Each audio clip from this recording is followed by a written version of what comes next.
I was 22 when I moved to US. I got my dream job, a good life, and then we got married. And then after marriage, the first America போய் settle ஆகணும், car பங்களா என உல்லாசமாக வாழணும். இது நம்ம ஊர்ல இருக்கிற முக்கால்வாசி ஐடி இளைஞர்களின் ஆக பெரிய கனவு. ஆனா அந்த அமெரிக்க கனவு சில நேரங்களில் எப்படிப்பட்ட ஒரு பயங்கரமான கடன் வலையா மாறுங்கிறதை நம் கண் முன்னாடி காட்டியிருக்காங்க ஒரு இந்திய தம்பதியர். தங்களது சமூக வலைதள பக்கத்தில் அவர்கள் வெளிப்படையாக ஷேர் பண்ணியிருக்கும் ஒரு விஷயம் இப்போது ஒட்டுமொத்த சோசியல் மீடியாவையும் அதிர வச்சிருக்கு. ஆசையா அமெரிக்கா போய் கடைசியில் கண்ணை மூடி கண்ணை திறக்கிறதுக்குள் 8.5 கோடி ரூபாய் கடனாளியாக நின்ற அவர்களின் கதை இது.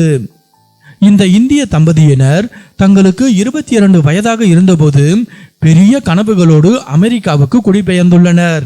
நல்ல வேலை, சொந்த வீடு, சொகுசு கார், வீட்டை அழகுபடுத்துவது, ஜாலியாக ஊர் சுற்றுவது என ஆரம்பத்தில் எல்லாம் சுமூகமாகத்தான் போய்கொண்டிருந்தது.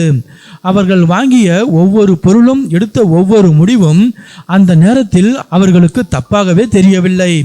ஆனால் அவர்கள் ஆட்டோ பைலட் மோடில், அதாவது எதையுமே யோசிக்காமல் வாழ்க்கையை வாழத் தொடங்கிய போதுதான் அந்த ஆபத்து நேர்ந்தது.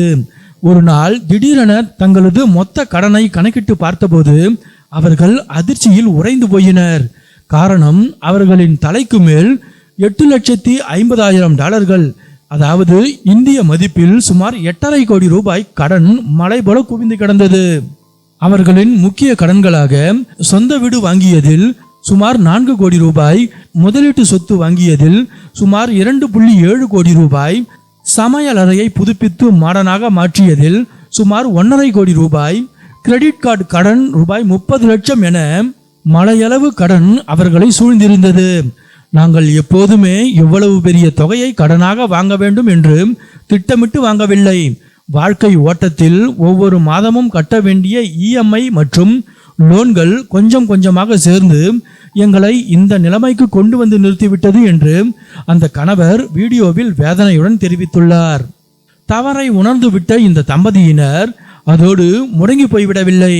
ஒரு அதிரடியான முடிவை எடுத்துள்ளனர். அடுத்த 1200 நாட்களுக்குள், அதாவது சுமார் 3 வருடங்களில் இந்த 8.5 கோடி ரூபாய் கடனையும் முழுமையாக அடைத்து கடன் இல்லாத மனிதர்களாக மாறப்போவதாக சபதம் எடுத்துள்ளனர். இதற்காக அவர்கள் தங்களது பட்ஜெட் செலவுகளை குறைக்கும் வழிகள் மற்றும் கடன் அடைக்கும் திட்டங்கள் ஆகியவற்றை தங்களது சமூக வலைதளத்தில் பகிர்ந்து தங்களை போன்ற மற்றவர்களுக்கும் விழிப்புணர்வை ஏற்படுத்தி வருகிறார்கள். இவர்களின் இந்த நேர்மையான பதிவு நடுத்தர வர்க்கத்து மக்களுக்கு ஒரு மிகப்பெரிய எச்சரிக்கை மணியாக அமைந்துள்ளது.